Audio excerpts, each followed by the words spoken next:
If you realize that Christ, John the Baptist, the apostles, they were actually told that they could not teach, they could not preach facts and truth. Liberty of conscience was threatened. Their worship was also threatened. We go to the reformers. In the time of the Roman Empire, Nero crushed out liberties.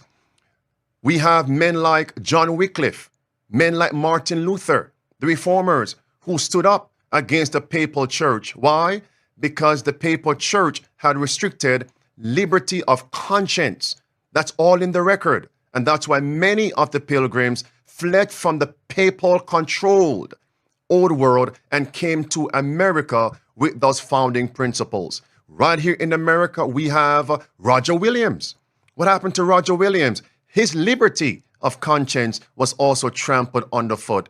And the state, Rhode Island, is a memorial of that.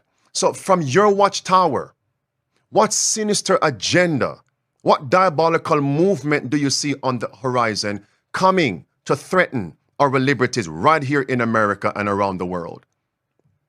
Well, the attacks are coming from all angles. We see attacks on our political liberty. We see attacks on our economic liberty. We see attacks on our religious liberty. We see attacks on our ability to speak freely. And I think ultimately, perhaps the most significant one is the attack on our very ability to preach the gospel, to follow the instructions that Jesus Christ has given us. To go out and make disciples of all nations, to baptize them in the name of the Father and of the Son and of the Holy Spirit, and to teach them to obey or to teach them to observe all that God has commanded us. And we see these coming at us very rapidly.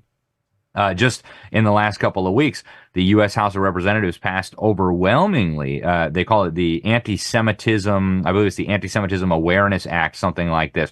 And, I'm always the first one to denounce anti-Semitism. In fact, I think the hatred of the Jews is a very ancient and very dangerous hatred, and I think it actually ties into the fact that Satan is identified as the God of this world. God chose Abraham to make a nation, and he used that nation to bring light unto all the nations. He used that nation to bless the world with Jesus Christ and with salvation. And so this hatred of the Jews goes back thousands of years. Yes. So I strongly condemn anti-Semitism, but what this bill does actually goes much further than just condemning anti-Semitism. It actually seeks to control what people may say, and it actually, taken to its logical conclusion, would even criminalize many of the scriptures that we find in the Bible.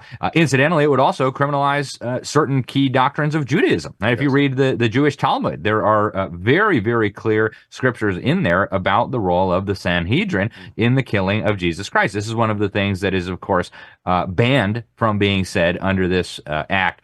And so you take that and you put it into the broader context, right? We see all around the world, but especially in the West right now, because it's new, right? The persecution of Christians has existed around the world since the time of Jesus. But what's happening in the West now is all these different attacks.